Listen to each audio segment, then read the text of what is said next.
Hi artists! Today I'm bringing you a super special art tutorial. We're going to be making sketchbooks today for the new school year. We're going to be talking about using multiple mediums and also how to incorporate weaving on the covers. I've partnered with ACMI to talk to you today about their safety labels that are on the back of art supplies. So what I did was I looked for the ACMI logo right here. This logo is an AP logo, and this means that the art materials inside of here are non-toxic when used as intended. The AP seal means that the materials are approved by toxicologists and approved by parents. And usually it's printed right on the back of art materials that we use all the time anyways in the classroom and with our students. Now there's a CL seal, and that just means that it's a cautionary label and it can be used for students ages 12 and up. Okay guys, let's get started! Okay, for this project I'm going to be using a lot of different materials. So if you're using paint, you're definitely going to need a messy mat. I have some cups here with water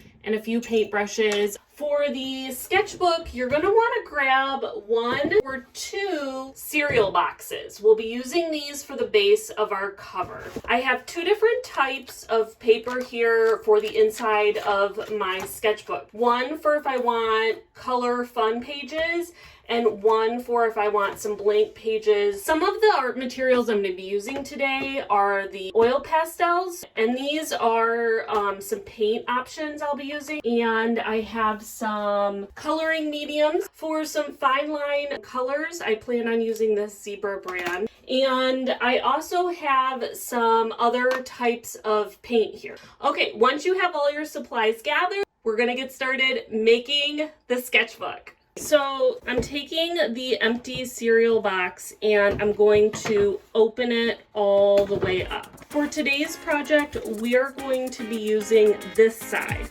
And this is going to be the side that we use for our sketchbook because it's a blank canvas to use with a ton of different art mediums.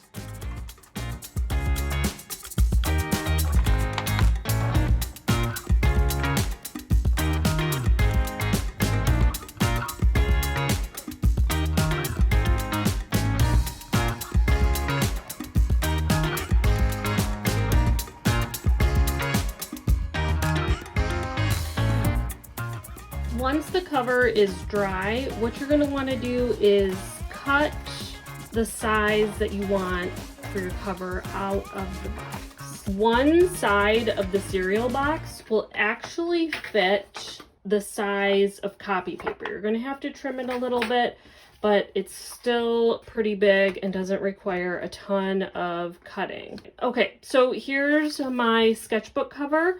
What I want to do is fold it in half, and then I'm going to trim the sides, and all I'm doing here is I'm making it so that the sketchbook sides are nice and even.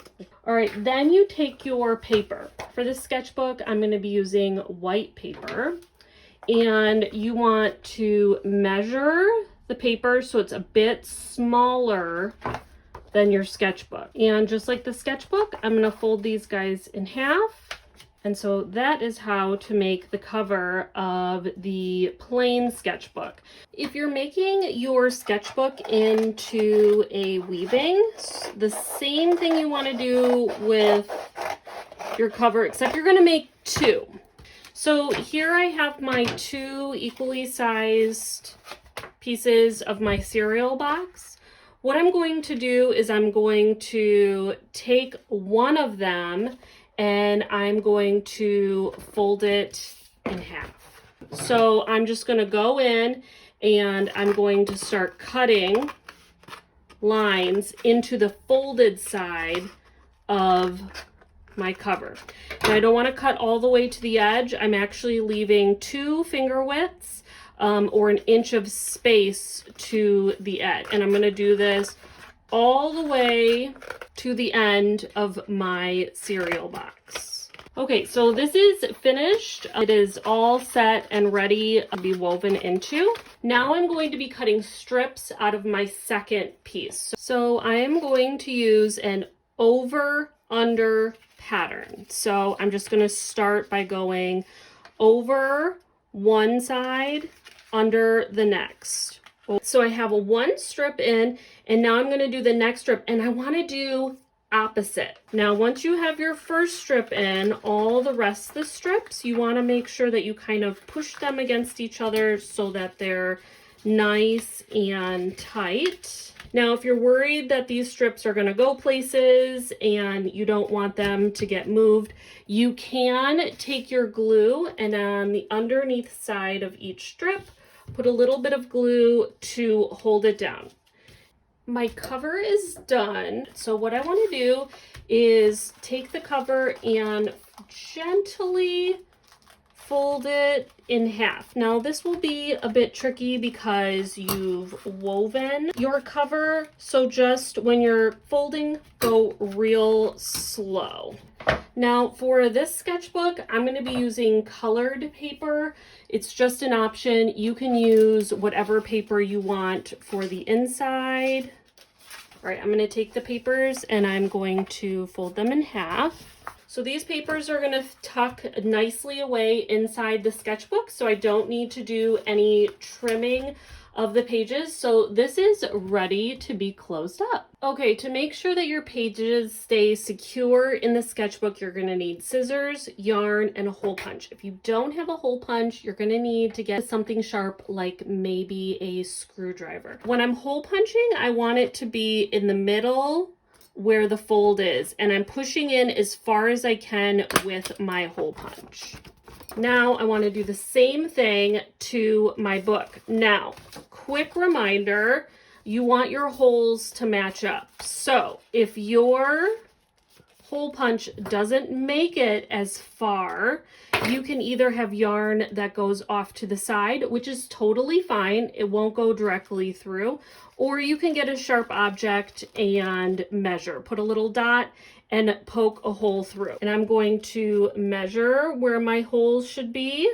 I'm going to open up my super sharp scissors and I am going to punch that hole through my cover using my scissors.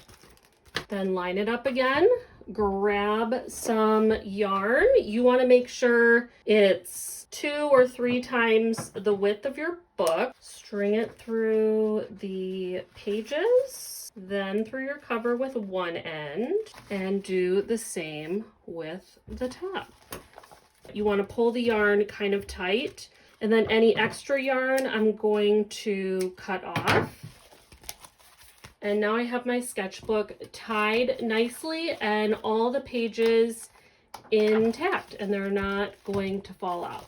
Now I'm going to finish up my sketchbook. I'm going to put who the sketchbook belongs to on the front cover. I'm going to glue it to the front, and then you can put your name at the bottom. This fun glitter glue by Elmer's is an AP logo, and so it can be used with all aged kids.